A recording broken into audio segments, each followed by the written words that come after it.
conférence est organisée par le CEDISCOM et le comité Maori, avec Maître Elami ici présent et Madadi, quelques membres coordinateurs du CEDISCOM. Qu'est-ce que c'est? C'est collectif de défense de l'intégrité territoriale des Comores. Donc tout le monde connaît le comité Maori, je pense. Et cette conférence va se dérouler de la manière suivante, c'est-à-dire on va avoir une petite introduction. Moi c'est Hashimo, voilà. On va commencer une petite introduction donc, du contexte et puis de ce qui a été fait auparavant, à savoir tout récemment une conférence de presse qui a eu lieu le 15, jeudi 15 dernier, où on a eu quand même la presse qui est venue, ce qui est quand même une bonne chose pour faire connaître notre cause. Et puis Madadi continuera à présenter donc le contexte et puis l'agenda et les événements à venir. Ensuite, on passera la parole à Maître Elami qui est donc présentera donc la conférence. À la suite de ça, il y aura un débat. Madadi. Madadi, c'est l'histoire. Le contexte, c'est on est dans un moment de rassemblement. Alors, je ne sais pas si c'est le mot exact, mais c'est le mot de commémoration, à savoir que le visa Balladur a été institué exactement le 18 janvier 1995, donc ça fait exactement une vingtaine d'années. Donc pendant une vingtaine d'années, ça nous a causé de grandes tragédies.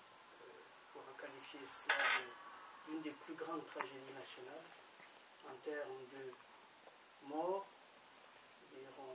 On a évalué à plus de 10 000 morts. On n'arrêtera pas de le ressasser. C'est déjà une bonne chose de le rappeler à nos consciences et de le rappeler à la conscience du monde.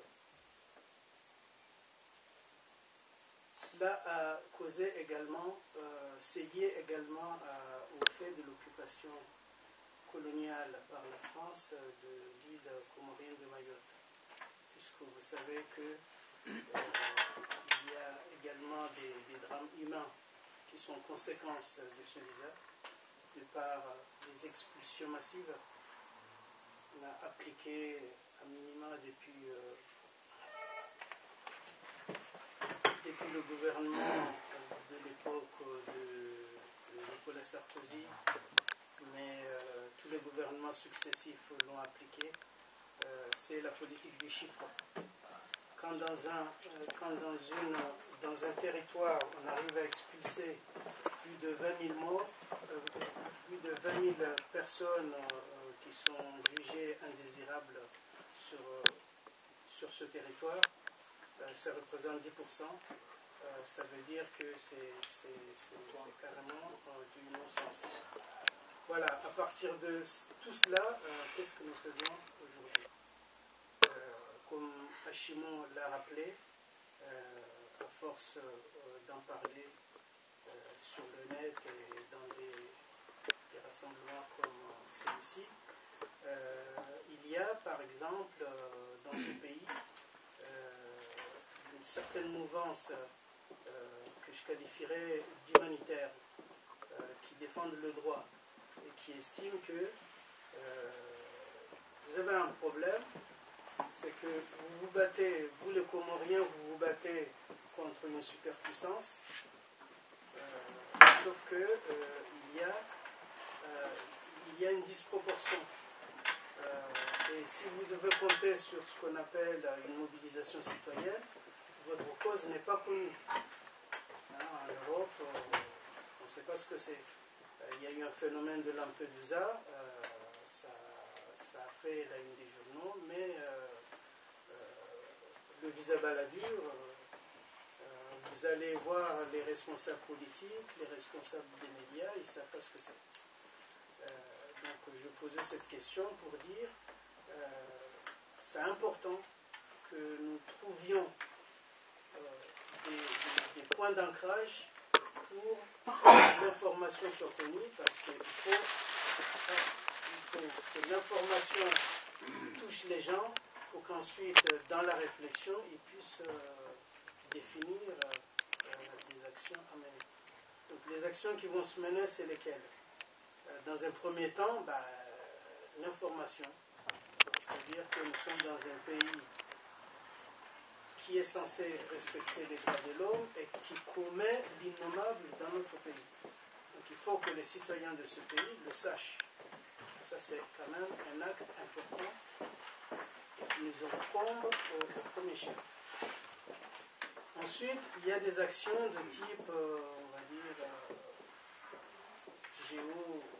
de type politique, de type diplomatique, que je n'ai pas à détailler ici, mais on peut imaginer des actions allant vers le gouvernement d'ici, des actions allant vers les instances internationales. Cela est possible, pas à partir d'une réflexion comme ça et d'un papier que nous pourrons commettre, et nous devons en commettre, mais cela est possible si vraiment ça a mobilisé de manière conséquente des personnes qui sont aux responsabilités et qui vont commettre. Voilà. Donc je m'arrêterai là pour dire, j'essayais juste de dire combien c'est important aujourd'hui de nous poser les questions et d'aller à la réflexion pour que chacun de nous puisse avancer quelles sont les pistes qui paraissent pertinentes et qu'on puisse centraliser pour agir ensemble. Peut-être c'est plus tard que je donnerai les éléments qui sont en ligne. Merci Mabadi. Donc à présent on va écouter notre ami.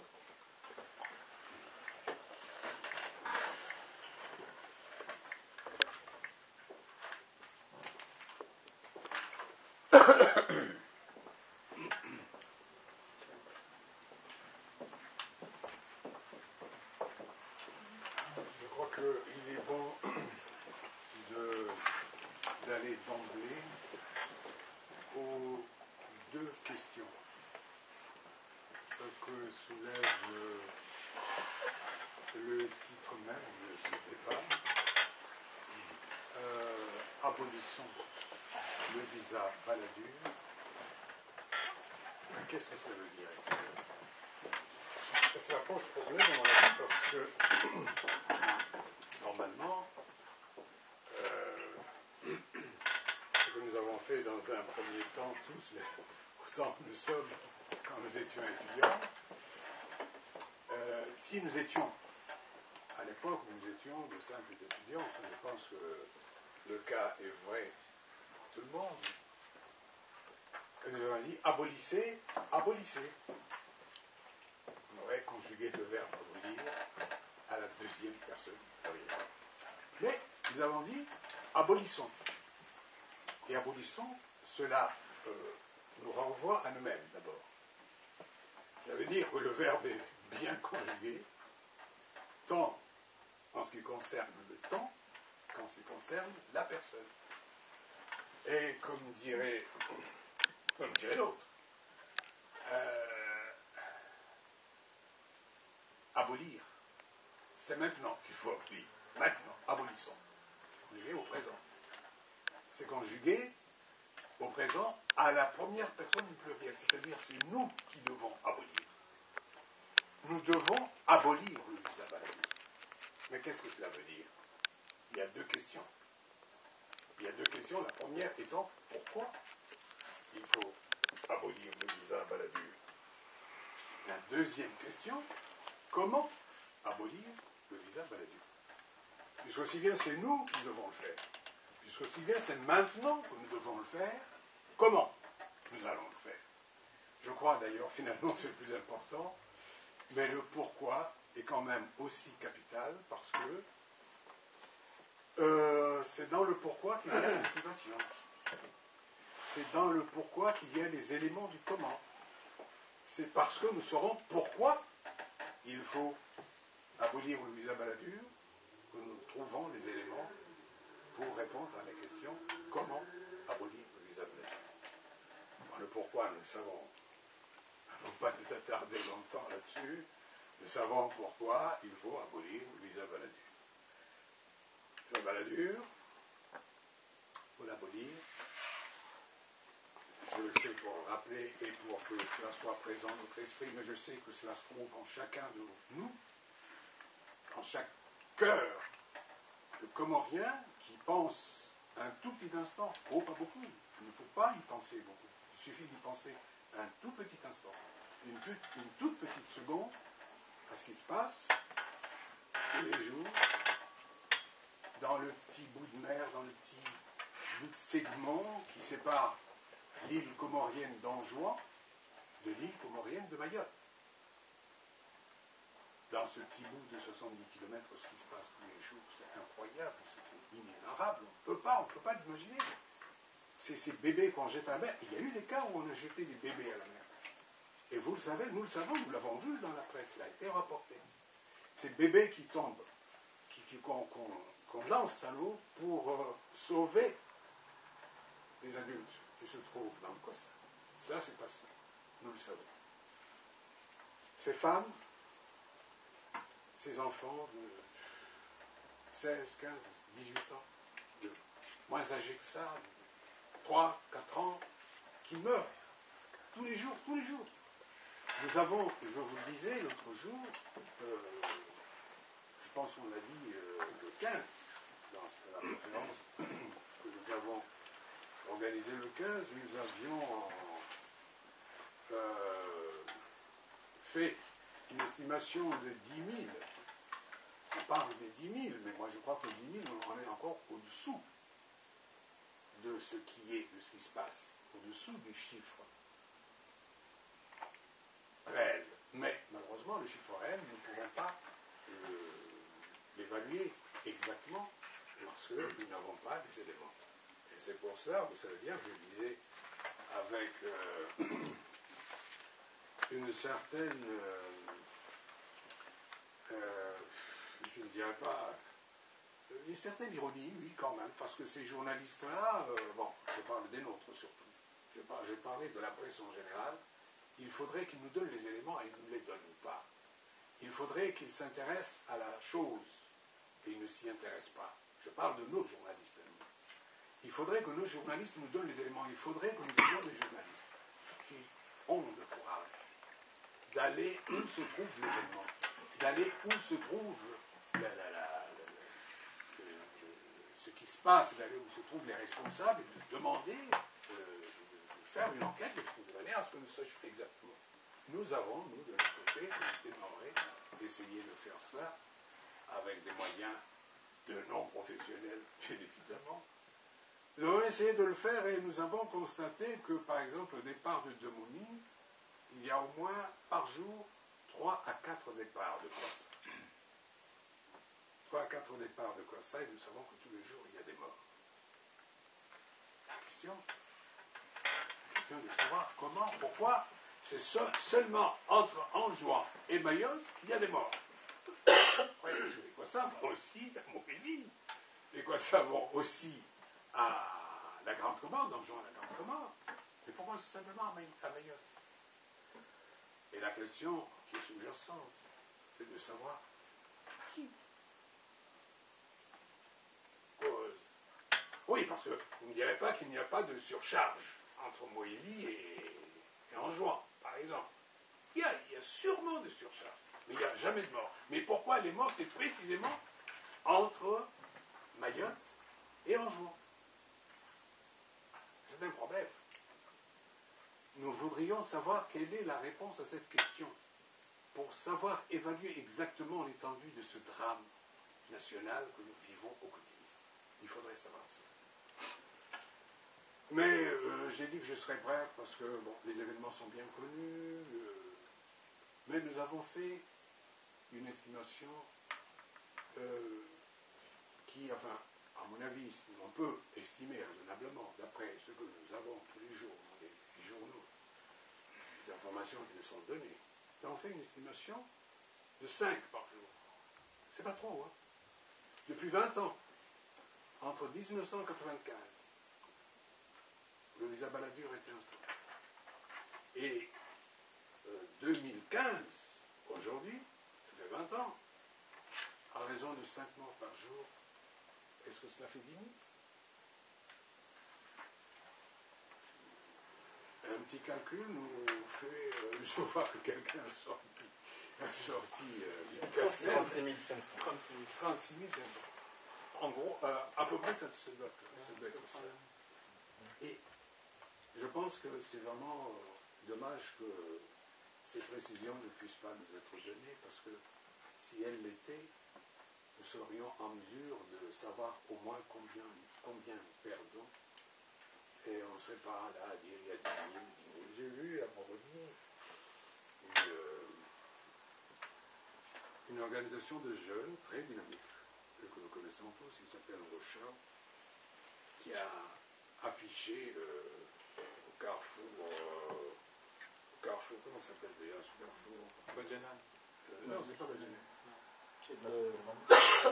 De l'Europe. Oh, Place de l'Europe, par exemple. Ils sont allés jusqu'à là-bas pour prendre de place. Place de l'Europe, ils ont marqué, ils ont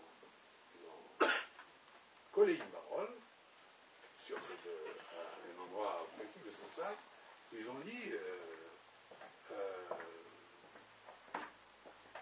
n'oublions pas, quelque chose comme ça, n'oublions pas les 10 000 morts. Alors moi, c'est tout le chiffre qui m'a frappé. Les 10 000 morts, et nous avons repris ici d'ailleurs les 10 000 morts, nous parlons des 10 000 morts. Depuis qu'on parle de ces 10 000 morts, si je crois que c'est depuis l'année dernière, c'est depuis l'année dernière qu'on parle de 10 000 morts. Ça n'a pas augmenté. Nous sommes obligés de nous en tenir à des approximations, et c'est vraiment dommage. Voilà pourquoi nous devons abolir ce visa. Nous devons étudier la façon, la manière, les procédés qui nous aideront à abolir ce visa. Parce que si nous nous taisions, si nous continuions à nous taire sur ce qui se passe, si nous faisions semblant, comme le fait hélas le gouvernement comorien, oublier qu'il y a des morts, si nous continuons, eh bien, finirions par intérioriser un certain mépris de nous-mêmes qui serait tel que nous serions devenus vraiment des sous-hommes qui s'acceptent. Nous ne pouvons pas devenir des sous-hommes. Vous avez remarqué, c'est vraiment navrant, qu'il suffit de dire un mort, un seul mort,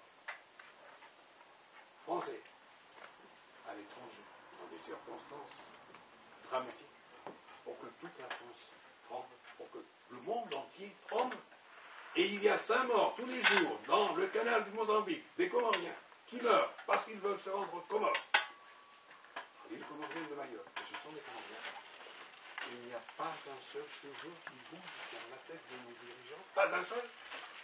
Pas un seul. Voilà pourquoi il faut que nous nous abolissions. Mais si nous disons nous abolissons, qu'est-ce que nous allons faire? Qu'est-ce que nous allons faire? Il faut que nous connaissions notre ennemi.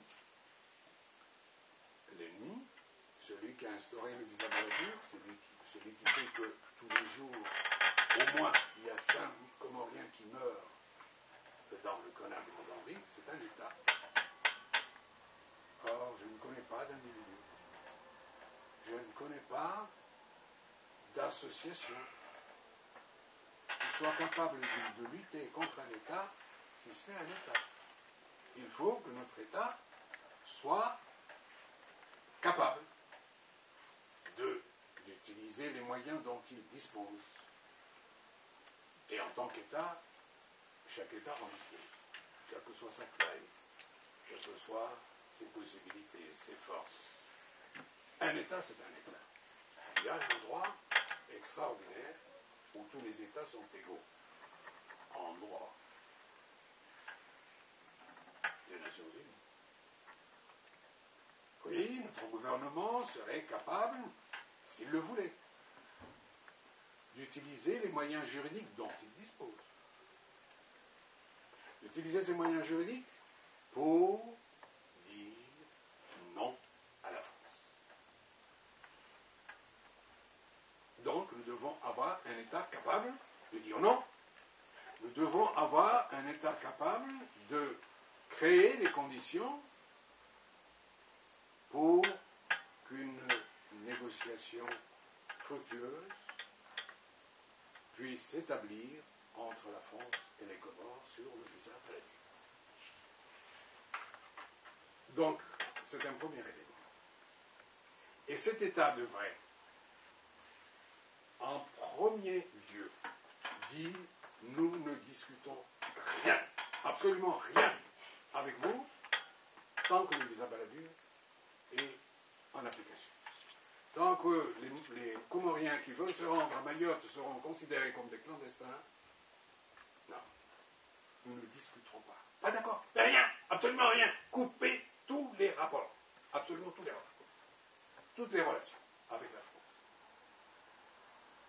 Et puis, évidemment, derrière cet État que j'imagine, que je souhaite, que j'appelle de mes voeux, derrière cet État, il faudrait qu'il y ait des associations comme les nôtres et qui les soutiennent, que nous ayons des journalistes qui les soutiennent.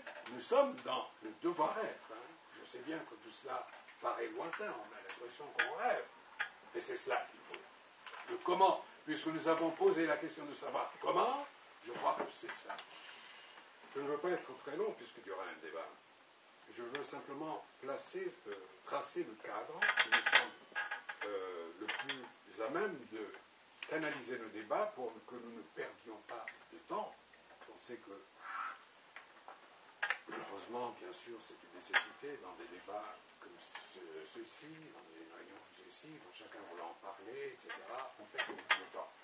Mais j'aimerais quand même que nous tracions quelques lignes directrices du débat.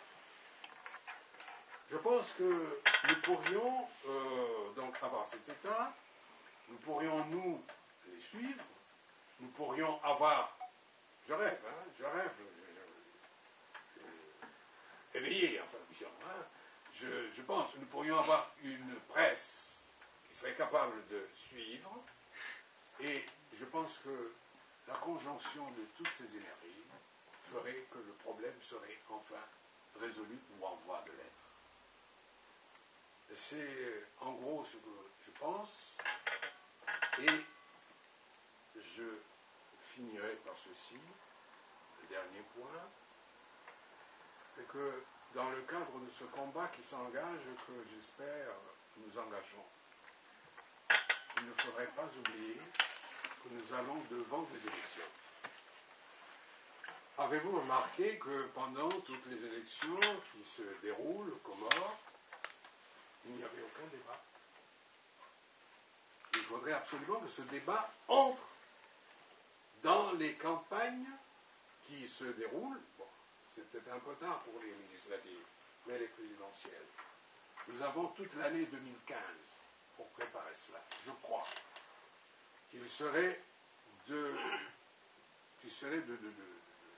bonne loi que nous aurions quand même une certaine... nous serions bien inspirés. Nous serions bien inspirés de dire, de tracer à peu près le portrait de celui des candidats au présidentiel qui porterait ce projet, qui s'engagerait à faire tout, absolument tout, ce qu'un État peut faire pour que le visa Balladur disparaisse, pour que le visa Balladur soit aboli. Je pense qu'il ne faudrait pas oublier cette campagne qui s'annonce. Il faudrait que nous puissions faire en sorte qu'il y ait des pressions et que dans ce débat qui va s'ouvrir, le visa Balladur s'impose avec le problème plus général, évidemment, de Mayotte, de l'occupation de Mayotte. Il faut que nous le fassions. Il faut que nous le fassions parce que si nous ne le faisons pas, sous prétexte que nous sommes des... Bon, on peut le dire. Nous, on est la société civile, nous, on ne fait pas de la politique. Alors, qu'est-ce que nous faisons? Alors, on est là, on parle dans le salon, on dit, bon, il faut ceci. Il y a 15 morts aujourd'hui, c'est comme c'est triste, etc. Moi, personnellement, je n'y vois aucun avantage. Rien. Je n'y vois aucun intérêt. C'est des... Bon, c'est comme des... Quand on était étudiant, on disait, bien, ben voilà, libérer, paix au Vietnam, enfin, autrefois on disait ça, libérer ceci, libérer ça. Ça n'a aucun intérêt. Si nous voulons vraiment être des associations civiles qui se respectent et qui sont respectables, nous devons nous engager et prendre ces responsabilités. Nous devons absolument faire en sorte que véritablement nous soyons des véritables groupes de pression. Il faut que nous soyons des groupes de pression. Il faut que les campagnes qui s'ouvrent, les campagnes politiques qui s'ouvrent, soient... il faut qu'au centre de ces campagnes, de ces débats, soit le problème du visa valatisme et le problème de la région de Mayotte. Et cela, c'est nous tous. Si nous ne le faisons pas, encore une fois, alors là, bon, oui, on discutera, on prendra un pot, on fumera une cigarette, on dira, bon, c'est très bien, bon, voilà, c'est tout. Terminé. À mon avis, c'est ça. Mais, encore une fois, je ne veux pas abuser de votre instant, je veux juste tracer quelques lignes de discussion et dire mon point de vue sur la question. Je crois que c'est fait, et si nous avons des questions à examiner, je suis à votre disposition, nous sommes à la disposition les uns des autres. C'est un débat, nous devons vraiment échanger. Je suis venu apprendre beaucoup de choses et je suis venu vous livrer simplement mon sentiment, mon point de vue. Merci de votre attention. Donc avant de passer au débat, et j'imagine des questions, il y en aura, je voudrais juste rappeler donc la ligne que nous propose Maître Lamieux, à savoir l'État, que peut faire l'État. Nous savons plus ou moins qu'il y a des solutions juridiques, comme il a été rappelé. Si l'État ne le fait pas, c'est à nous de mettre la pression pour qu'il le fasse. Comment? Ça, c'est à voir après. Ensuite, la presse.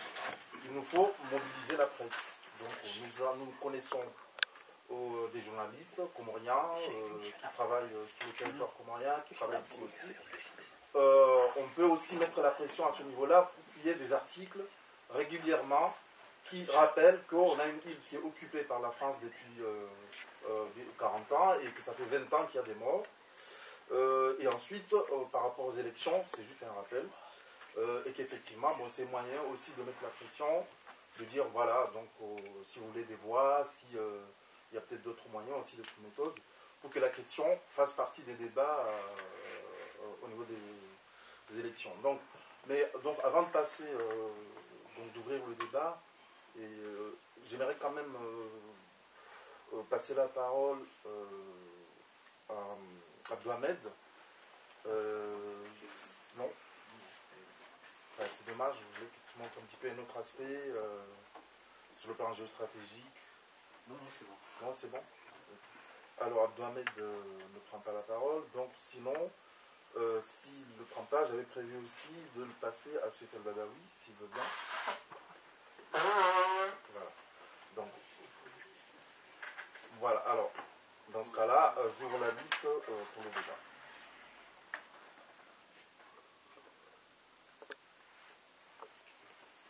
Chéri.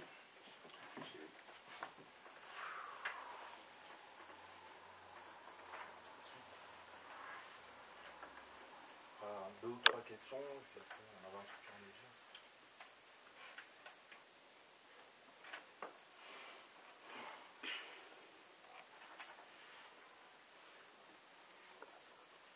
Bon ben allez-y. Moi je vous salue, je suis un Comorien du Mali, et donc ici au nom de l'Amicale panafricaine, voilà, que je représente.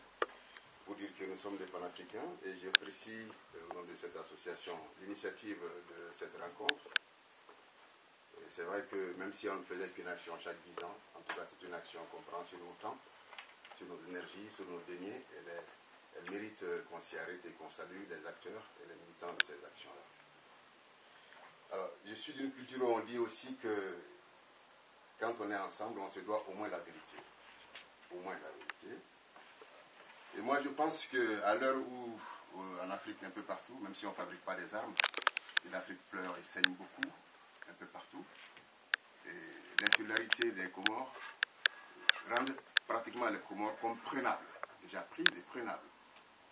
Il y a le Soudan, il y a le Mali, il y a le Congo, et j'en passe.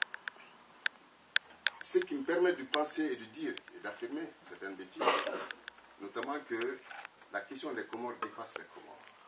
Et c'est à ce titre que je pense qu'on devrait être encore davantage divers autour de cette table-là. Et je dis, si le verre est à moitié plein et à moitié rempli, je salue la moitié pleine du verre. Je salue vraiment la moitié pleine. Mais cela ne me prive pas de dire l'autre moitié qui est vide. Il faut qu'on l'énonce, qu'on l'exprime. Donc, à ce titre, moi, je regrette que je ne rencontre pas beaucoup cette question comorienne dans d'autres milieux panafricains, malheureusement. Malheureusement, je ne rencontre pas beaucoup les Comoriens dans des espaces où on parle de l'Afrique aussi. Ce n'est pas qu'une question d'insularité. Je sais que nous sommes les mêmes à faire toutes les choses, toutes les actions ensemble. Il faut peut-être qu'on se spécialise en déléguant quelques-uns. On rencontre des fois Abdou Ahmed, qui est membre de l'amicale panafricaine, un membre éminent. Mais ce n'est pas suffisant à l'heure actuelle où le monde entier est comme dans une démarche de complot contre ce continent, qu'on veut priver de ses richesses, d'abord de ses enfants et de ses richesses naturelles, dont ses mères aussi.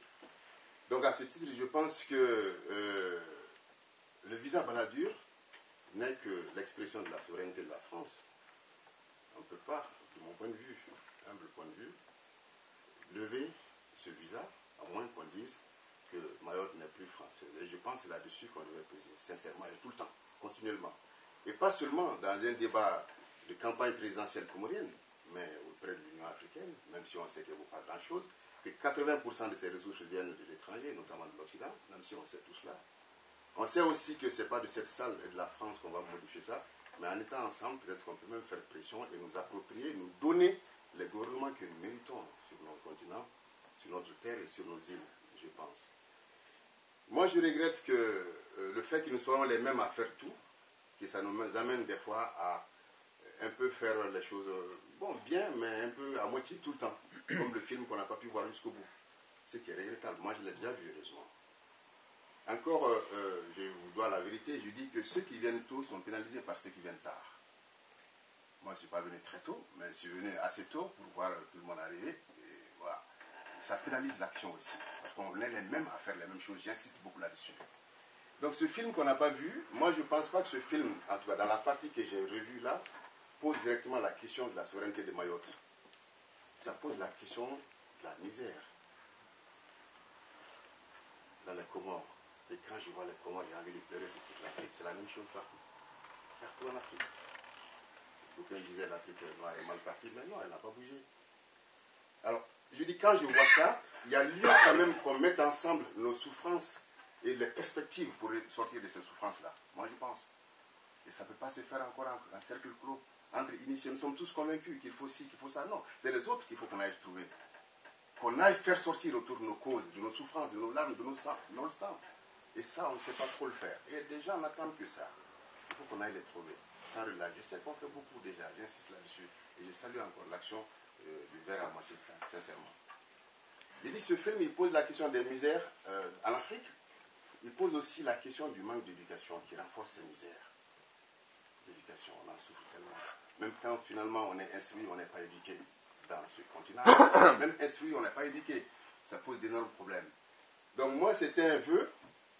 Je pense que ce n'est pas un vœu, c'est un souhait.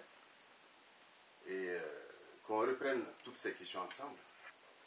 Et que les Comoriens se spécialisent dans la représentation dans les manifestations panafricaines.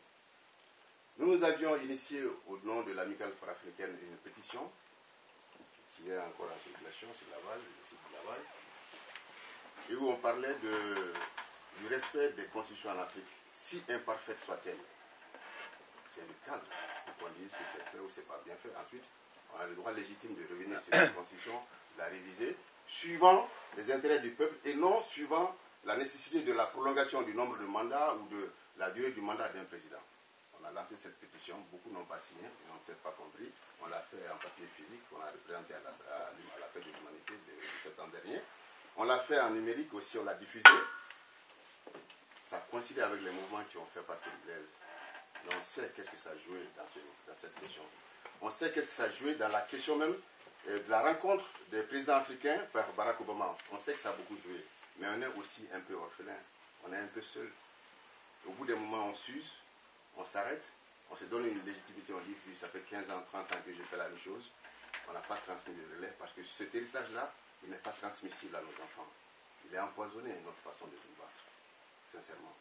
Donc en reprenant tout ça ensemble, en reprenant et en mutualisant nos souffrances et nos misères, il y a de fortes chances que plutôt que de dire au peuple, on va supprimer le visa Balladur pour que vous ayez chez vos cousins français qui sont comoriens de l'autre côté manipulés, mais on dira non, vous vous appropriez votre destin et avec un peu d'éducation, on transforme cet environnement-là. Il y a la mer, il y a des poissons, il y a des produits de mer, il y a beaucoup d'autres choses qu'on peut faire. Et on peut, comme partout, les enfants ont transformé de leurs mains leur terre, nous aussi on peut transformer nos terres, pour peu qu'on nous donne la liberté et aussi la bonne santé pour le faire. Et je pleure aussi pour cette femme qui dit qu'il y a du puits dans son sein, elle est obligée d'allaiter un enfant avec du puits. C'est terrible, cette histoire. Mais elle n'est pas que comorienne, elle est aussi malienne. Elle est partout où j'ai voyagé, j'ai vu les mêmes choses. C'est exactement les mêmes traits, c'est les mêmes caractéristiques, c'est les mêmes souffrances. Donc pour sortir de ça, moi je fais court, excusez-moi d'abuser de la parole. On dit dans ma langue maternelle que la parole est un piège, la prendre est facile, la laisser c'est compliqué.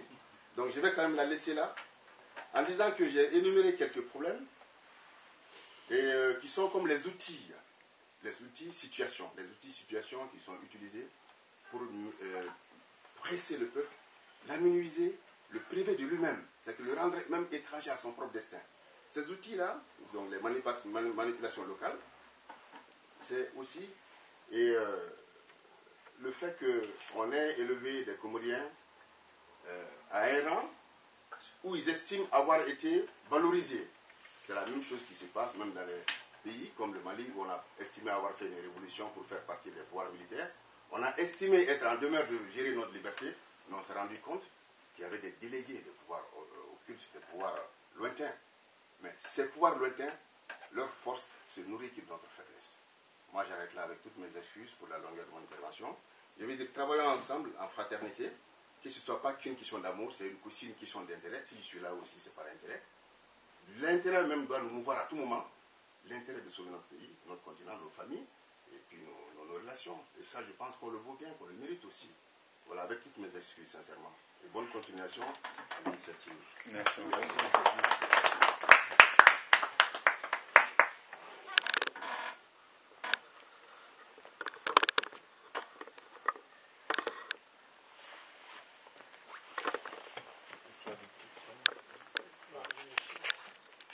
Réagir pour dire que c'est bien.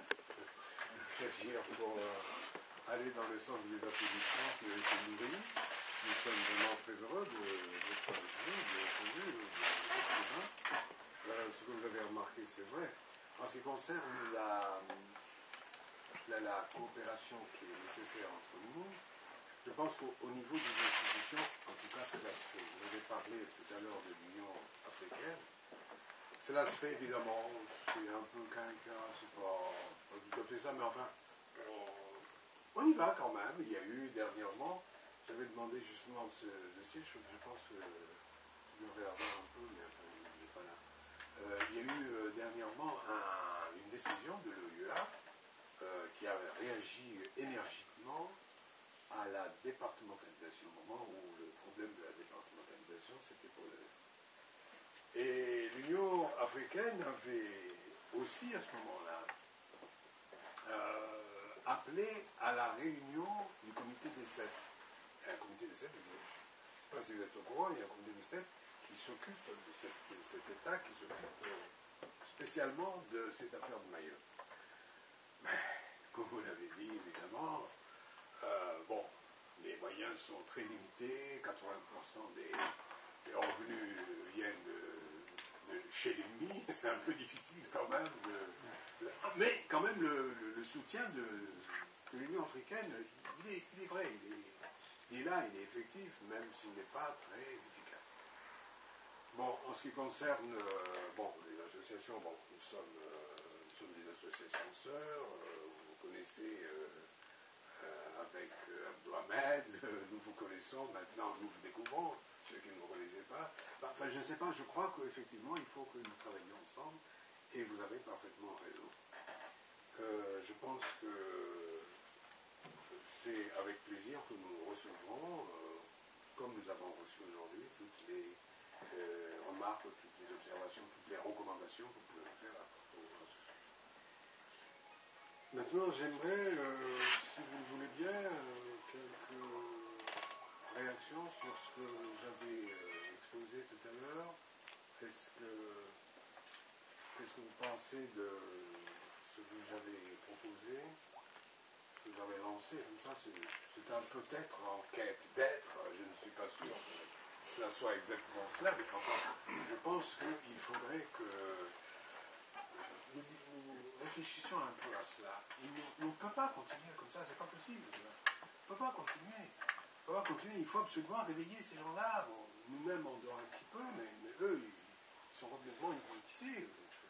C'est incroyable, ça. Nous ne pouvons pas avoir des gouvernements comme ça qui se couchent. C'est pas possible.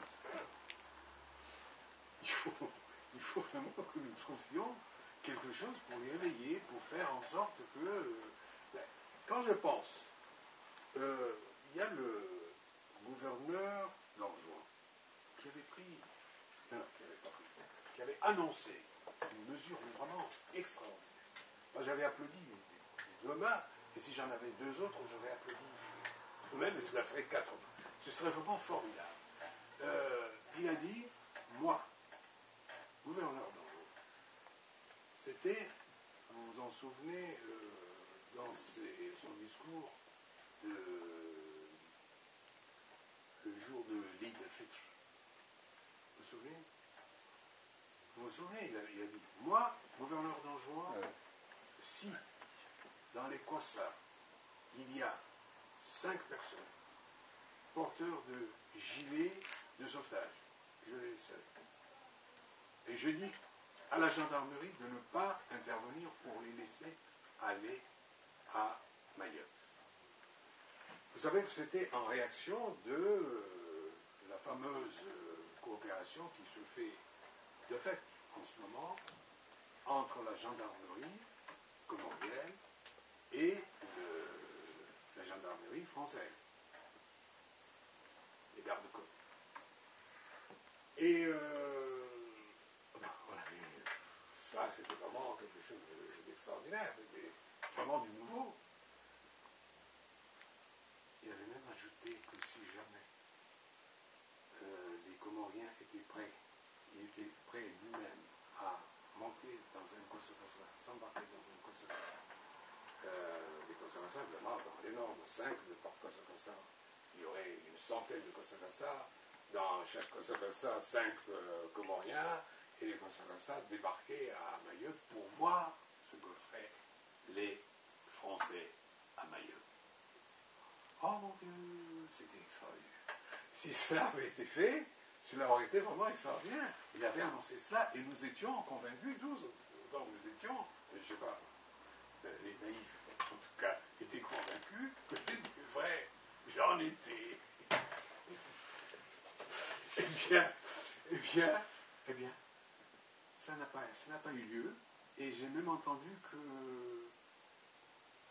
notre gouverneur aurait viré de bord, que maintenant il serait du côté des séparatistes, et que maintenant il rêve du retour de Mohamed Bakar, et que Mohamed Bakar va venir, et que. Notre gouvernement peut faire, c'est pour dire que véritablement, notre gouvernement a des moyens maintenant, qu'il doit appliquer maintenant, tout de suite. Il y avait eu, avant lui, je crois, c'était avant lui, oui, c'était l'autre gouverneur, je crois, Oui, puisque c'était à l'époque de Sambi. Le gouverneur, il s'appelait comment? Vous voulez me rappeler, s'il vous plaît? Le gouverneur d'Anjouan. Anis Samsudin. Non.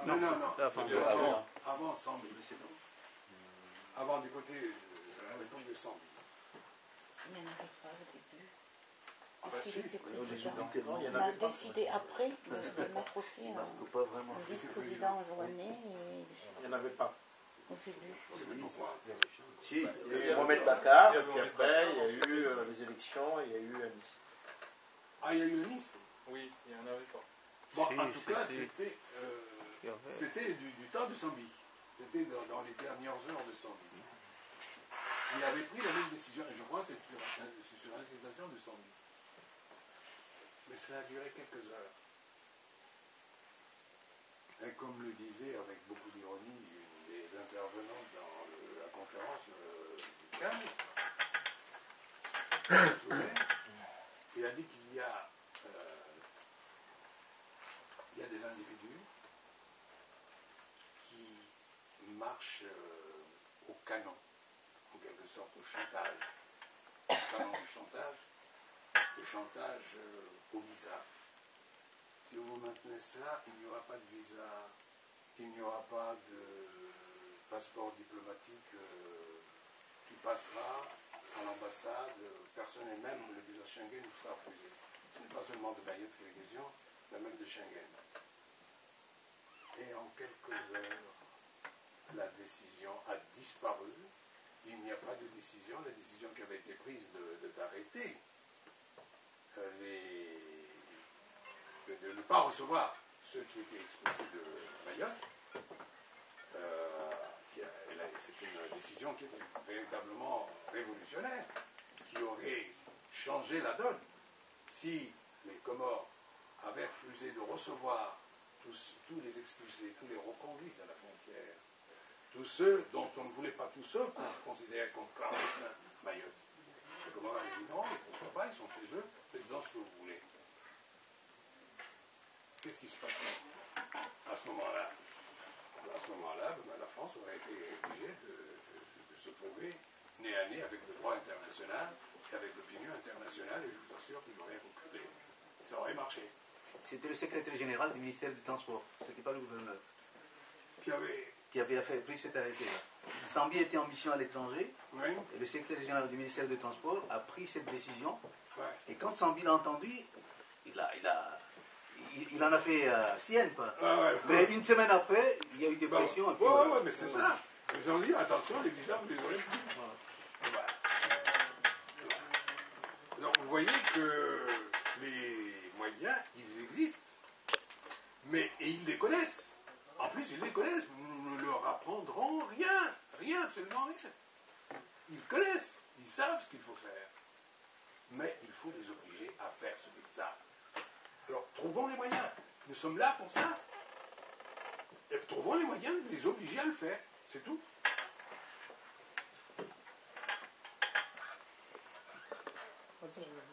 Juste une petite question, je te laisse la parole. Moi j'avais une petite question, maître.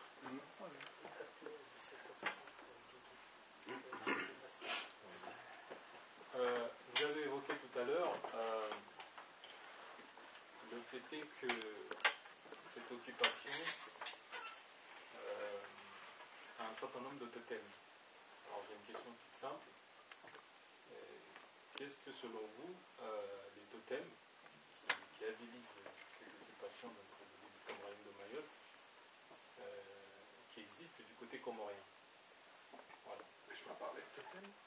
C'est moi qui l'évoque. Quoi donc? Ils interdisent quoi? En fait, je vais être un peu plus clair.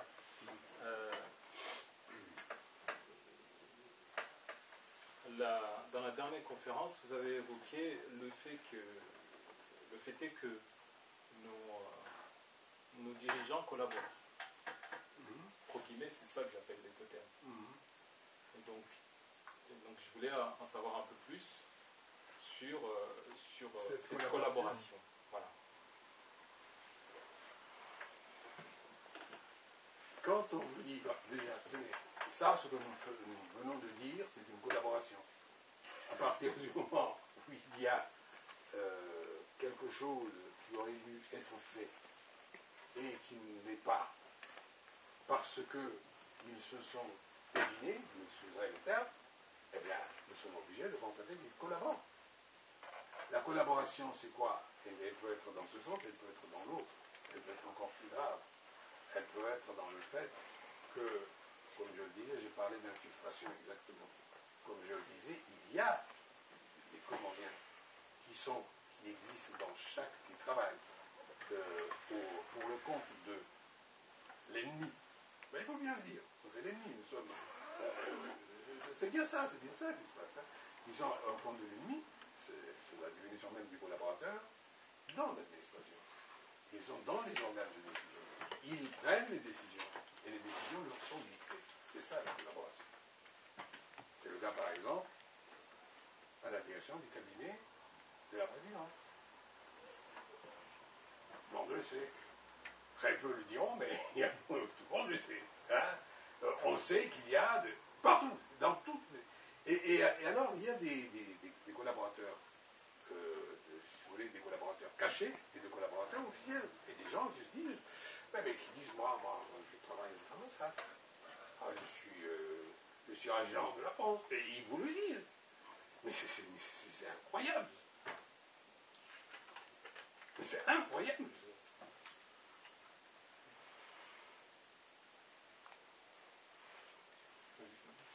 Ismaël, pardon.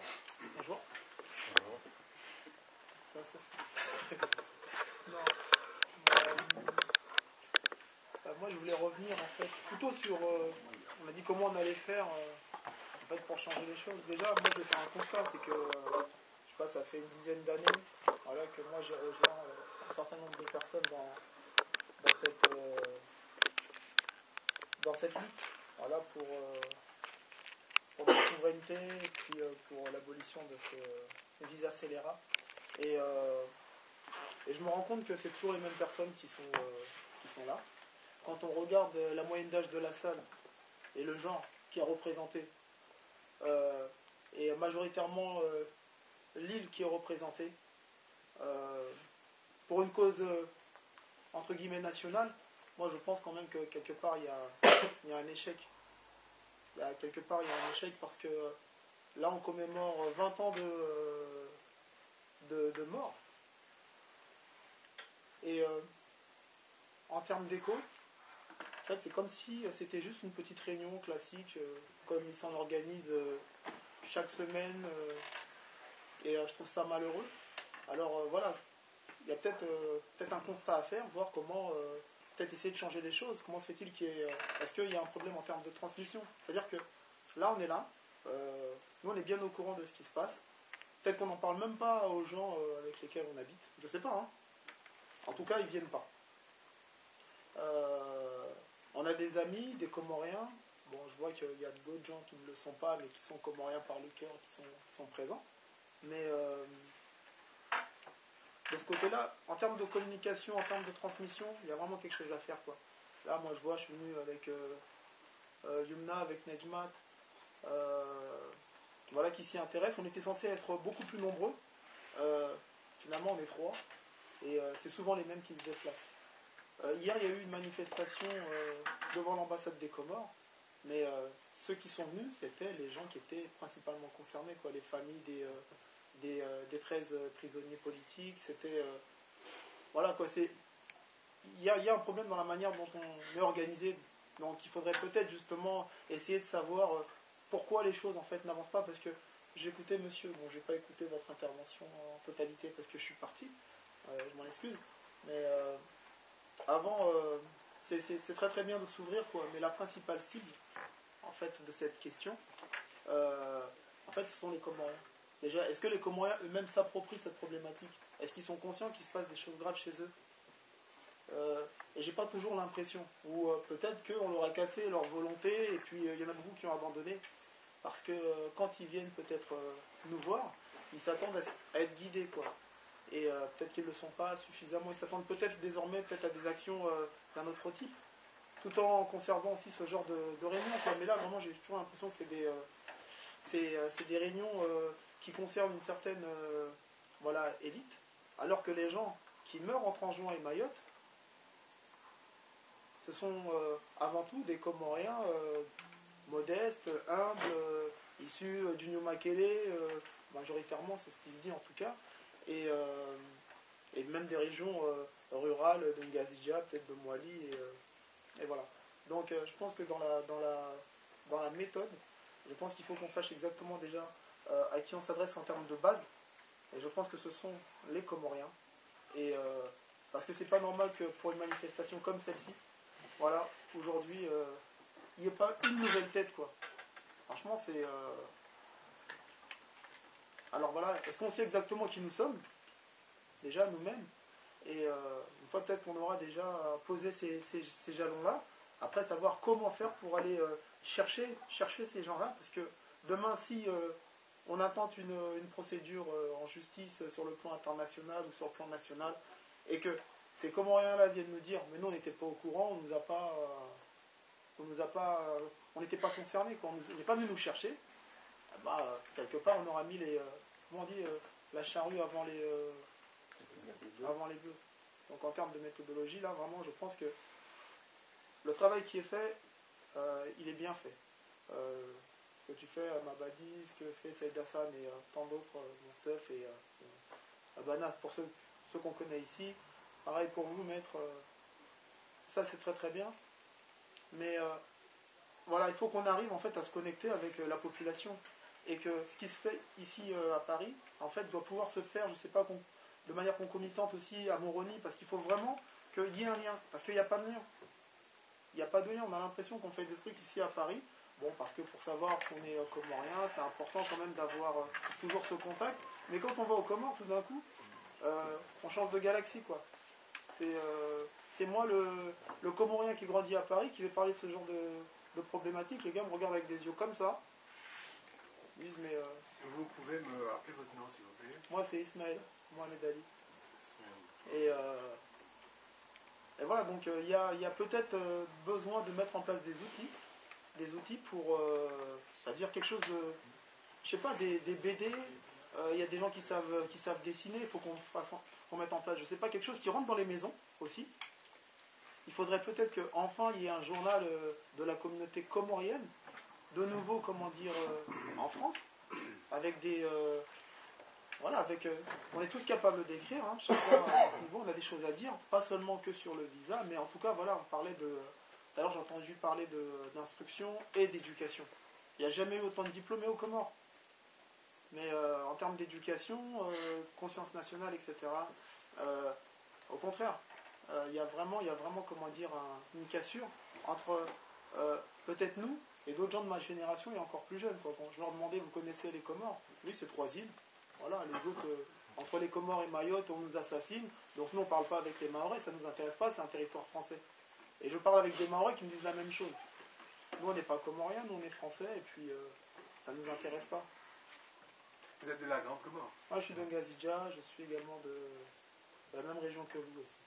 Ah bon. Mais ça, c'est quelque chose... Donc, je pense qu'il faut mettre en place des outils. Alors, juste pour terminer, j'essaierai de ne pas être trop long. Récemment, nous, on a mis en place une structure. Du moins, on essaie de trouver, en fait, sur quel modèle, en fait, on essaiera de la faire fonctionner. C'était justement pour essayer d'amener du monde dans des manifestations de ce type. C'est-à-dire essayer de faire venir un autre public pour qu'il s'intéresse à des problématiques comme celle-ci.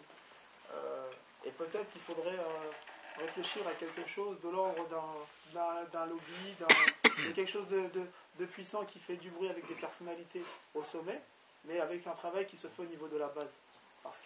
Et surtout quelque chose d'unitaire, quoi, parce que c'est ce qui manque à la communauté comorienne.